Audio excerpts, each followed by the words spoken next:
Yo, my name is Cheese and welcome to this Battlefield 2042 official Intel War story. Make sure to like this video if you want more content just like this on the tube and subscribe for more Battlefield 2042. But now, let's have a listen. ETA to drop capsule re-entry 20 seconds. Please advise visual confirmation.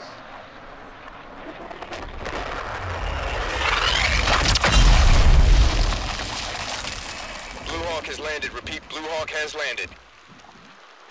Secure the area. Confirm payload. Approaching the capsule now.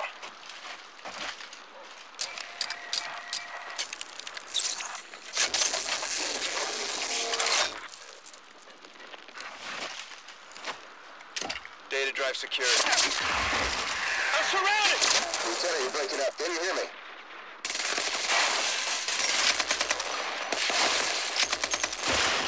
They're coming for the gun!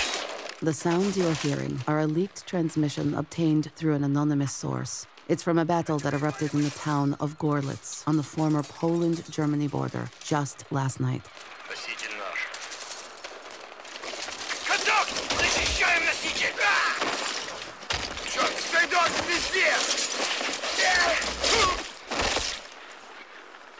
Please, I've got the data drive. Ship go. Check the contents, quick. It's loading. What is Operation Steadfast Refuge? I don't know. Let's move. War broke out 8 days ago. The US and Russia finally blinked, and now we're all in the crosshairs. Bullets are flying in the former German city of Gorlitz today after Chaos a that series soon of... turned the Polish border town into another hazard Another zone. city to fall victim to the growing Russian-American... The US-Russia war rages on tonight, ignited only days ago in the wake of the Battle of Doha. While the media has been reporting that the voices you've just heard belong to American and Russian soldiers, as you'll soon see, that might not be the whole story. I'm your host, Mitali Reed. This is the Reed Report. Today is October 28, 2042, episode 996, The Intel Wars. A war of this scale was, of course, the last thing the world needed following a decade of disaster. Rising sea levels have ravaged 50% of global shipping. Threatening food supply chains for billions. With some now calling this a second Great Both the Depression. US and Russia are in an escalating fight over vital United Nations resources. officials estimate that 1.2 billion people have been Causing the displaced. greatest refugee crisis in human history. This war will be especially hard on those who've already lost so much, the non-patrioted. But perhaps some no-pats have decided not to sit on the sidelines and see this war as an opportunity to fight for their future. To unpack what exactly was going on in the leaked audio, I reached out to an expert on the ground. It survived the Great War.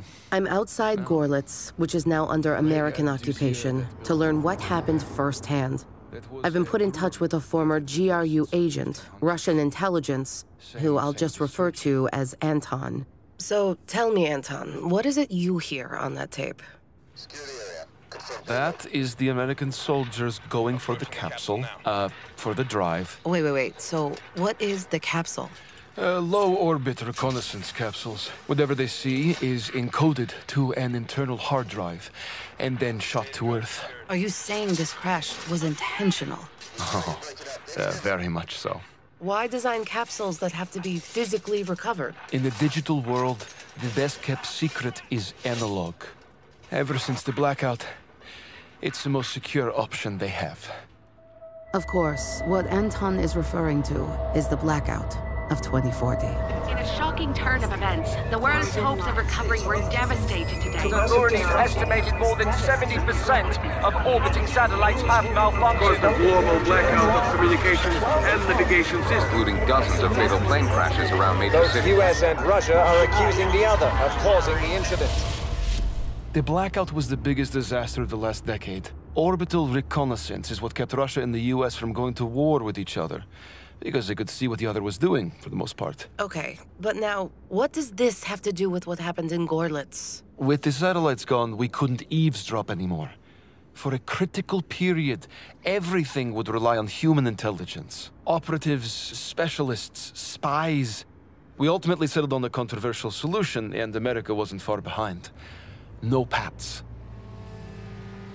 Anton explains that without satellite reconnaissance, both superpowers turned to NOPADs to beef up their intelligence capabilities. What the US and Russia didn't count on was that when they finally did get satellites back into the sky, those same NOPADs began to intercept every signal that they could get their hands on. There are over 40 failed states and counting. Each one of them had their own MI6, their Mossad, their NSA. Or NOPADs, as they like to be called, are still shunning international aid. Instead to remain autonomous and provide for themselves. What do you think was on this capsule that's so dangerous? No, it's not what's on it. It's who's after it. America and Russia. Well, there were never any Russian soldiers there. Those aren't Russian soldiers. They're Russian-speaking NOPADs. How do you know? Well, because they're saying stray dogs. Now, that's what NOPADs call each other in my part of the world. Wait a second. The squad that attacked the Americans? Yes. And the squad at the end? Yes, yes. All NOPADs? Fighting each other? Absolutely. You know, some of these drives are worth their weight in gold. The past few times these things have come down, it's like a NOPAD Christmas morning. But aren't NOPADs generally on the same side, after the same things? Well, this war is changing that. And fast. Perhaps war has drawn new dividing lines within the NOPAD ranks. It makes sense. Intel is a universal commodity. Russia and the US's new capsules could be too tempting for those just trying to survive. Maybe the binds that kept them together are starting to fray. To dig deeper into this idea, I knew there was only one person I could call. Hello? Hi, Kayvan?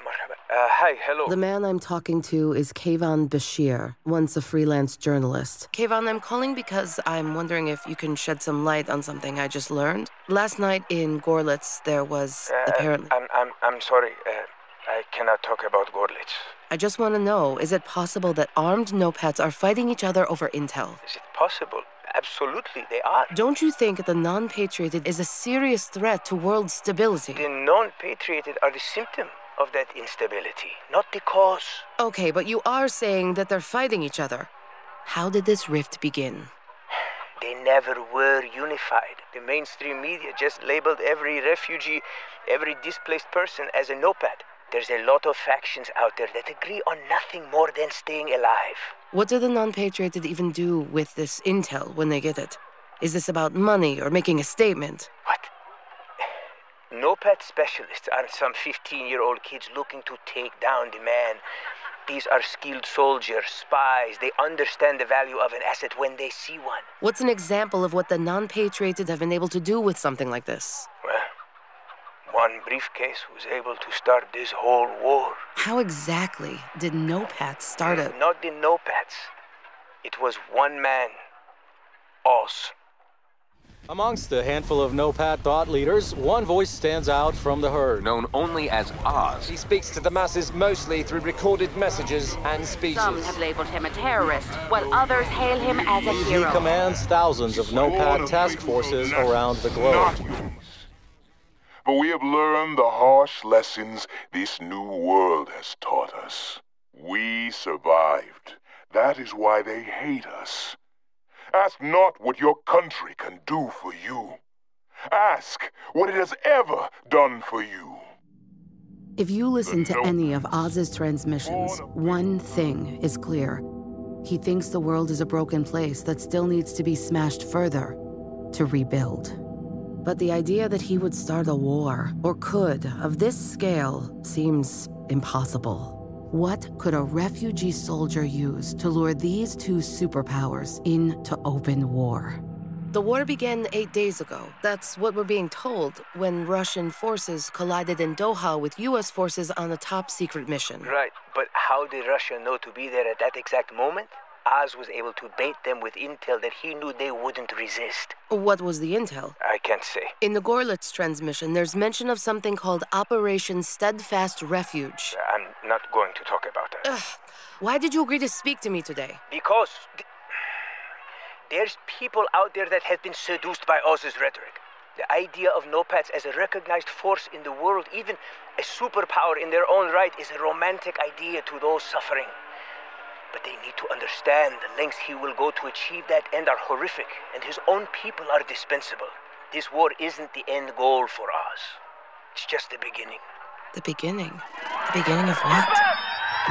Kayvon? Kayvon! I haven't been able to reach him ever since.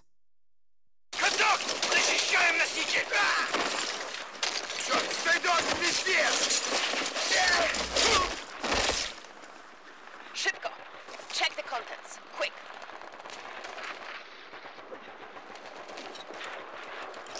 It's loading. What is Operation Steadfast Refuge? Maybe the old adage is right. In a world gone mad, only the mad are sane. As crazy as it sounds, in a way, there was something comforting about the mainstream media's narrative. The last two superpowers finally coming to blows. But what if the US and Russia are really just puppets in this war? And it's the no-pats that have figured out how to pull their strings. If what Kayvon Bashir says is true, then this war began because one no-pat wanted it to, and he was able to use intel to make that happen. And clearly this isn't over. What is Operation Steadfast Refuge? What happened in Doha? As the Gorlitz transmissions prove, these intel wars continue. And the next time the wrong person gets the wrong piece of information, the fallout could be even worse. This has been Matali Reed with the Reed Report. Stay safe out there. EA will provide me with the full game itself even before the early access. For that, make sure to subscribe and turn on post notifications to do not miss out on exclusive Battlefield 2042 content, and click the link in the pinned comment to have a chance to win the game yourself. You also can decide between these two videos, and I will see you in the next one. My name is Cheese. I am out. Peace.